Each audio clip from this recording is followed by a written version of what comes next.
Vendi në këtë rast është parimi që është i shkruar në kushtetutë, që është balancimi i pushteteve ndërmjet pushtetit gjyqësor, legislativ dhe ekzekutiv. Faleminderit. A mendoni ju që në atë rast kuvendi, duke dhënë autorizimin pasi ka studiuar letrat, mbron në një farë mënyre edhe interesin publik për të garantuar integritetin e hetimeve? Tjetër që po, mbron edhe interesin publik për të garantuar hetimet. Në një situatë ideale që vjen prokuroria e posaçme tek kuvendi dhe kuvendi e jep autorizimin, çfarë ndodh me aktet e Këshillit të Ministrave? Sepse vendoset pezullimi nga gjykata. Gjithmonë në një situatë ideale, jo në rastin konkret. Mbrohen këto kompetencat që juve në sot pretendoni që janë cënuar. Ky është një pezullim që lëshohet nga organi që ka parashikuar kushtetuta, që duhet të japi autorizimin. Por edhe në këtë rast, gjithë zinxhiri do të duhet që të përshtatet me këtë normë që ka parashikuar vetë kushtetuta. Pra dhënia e autorizimit është kushtetuese dhe duhet të ketë një riformatim për sa i përket dhe Këshillit të Ministrave dhe kuvendi i cili është ai që miraton në fund për bërjen e Këshillit të Ministrave me vendim. Pra nuk është se vihet në pamundësi Këshilli i Ministrave të miratoj akte në atë situatë ideale. Patjetër që vihet në pamundësi, por do duhet që të riformatohet për të zgjidhur këtë situatë. Është e njëjta situatë sikur të ketë një vendim të formës së prerë penal për një antar të Këshillit të Ministrave, i cili detyrohet që të ketë arrest me burg ose në arrest shtëpie në varësi të dispozitivit të gjykatës së posaçme. Por e sigurt është që është një veprim kushtetues që parashikon vetë kushtetuta. Ne këtë jemi duke kërkuar dhe këtu, pra duhet të ndiqet i gjithë iteri procedural, kushtetues, për të siguruar pezullimin nga detyrat e një antari të Këshillit të Ministrave. Vim tek reforma e imuniteteve të vitit 2012, reforma kushtetuese.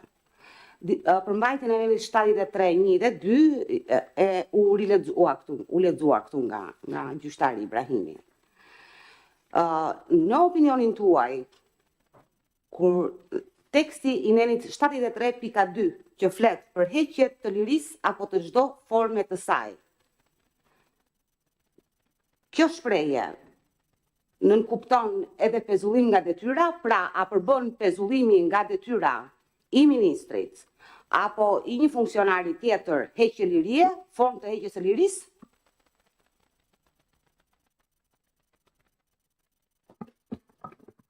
Nderuar, ne nuk diskutojmë përmbajtjen e dispozitës në kuptimin e drejt për drejt. Diskutimi ju nga parashtrimet tona bazohen në aspektin teleologjik, me fjalë tek synimi që ka ruajtja e lirisë. Ne lirinë e deputetit e shohim si një mjet për të arritur një qëllim të caktuar, që është mundësia e tij efektive për të ushtruar detyrat.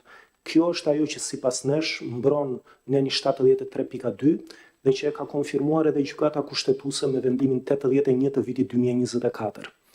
Në këtë kuptim, duke qenë se qëllimi final është ruajtja e detyrës, garantimi i integritetit të detyrës i mundësisë për ta ushtruar detyrën, vlerësojmë se çdo mas tjetër, edhe pse nuk cënon drejt për drejt lirinë personale të tij, që është vetëm mjeti, por që cënon qëllimin fundor, është një mas që nuk mund të jepet pa zbatuar standarde i kushtetues të autorizimit paraprak të kuvendit. Ky është arsyetimi ynë. Faleminderit. Këtë dy pyetje i kam për kuvendin pastaj. Cili ishte qëllimi i reformës kushtetuese të imuniteteve në vitin 2012?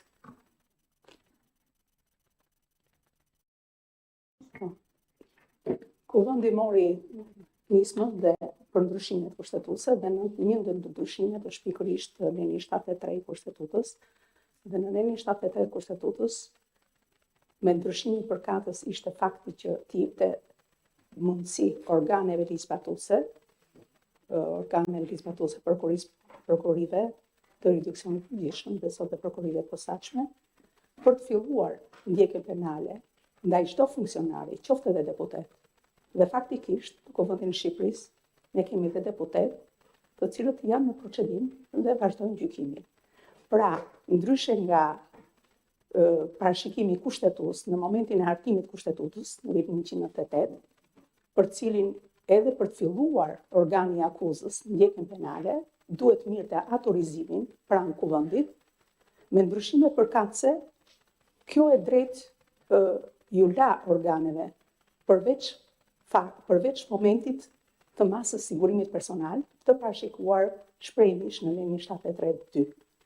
Dhe këtë masë të sigurimit personal, kur vjen kërkesa për të shqyrtuar në kuvend, në Këshillin e Rregullores Mandateve të Imunitetit, shikohen dhe analizohet interesi publik, shkelja që është kryer, pasojat e saj, dhe njëkohësisht shikohet nëse cënohet veprimtaria e kuvendit nga miratimi i një mase të tillë.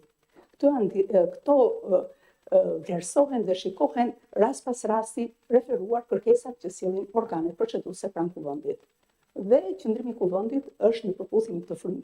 Shikohet nëse kjo tendencë apo kjo kërkesë që mund të bëjë organi i akuzës mund të jetë i natyrës politike apo mund të jetë i natyrës për të cënuar apo për të sulmuar deputetin për shkak të qëndrimit apo pozicionit të tij. Pra, këto janë disa elementë që shikohen gjatë shqyrtimit që bën Këshilli Rregullor të Mandateve ndaj kërkesës që bën organi procedues.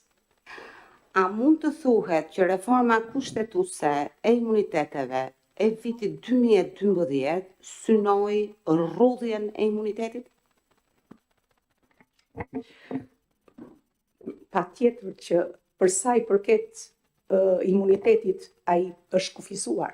Pra nuk është imunitet ndaj fillimit të ndjekjes penale, ndaj gjykimit, ndaj procedimit, por është imunitet vetëm ndaj asaj çka parashikon neni 73.2 i kodit i kushtetutës, që është ndaj arrestimit, ndaj çdo lloj forme të izolimit dhe ndaj kontrollit personal apo ndaj kontrollit batencës. Këto janë të parashikuar në nenin 73.2 të kushtetutës. A pajtoni ju me qëndrimin e Këshillit të Ministrave që imuniteti në nivelin kushtetues 73.2 që flet për garancit materiale të imunitetit, heqje lirie në çfarëdo lloj forme, kontroll banese, kontroll personal, përfshin edhe ndalimin për të vendosur pezullimin e subjektit nga detyra?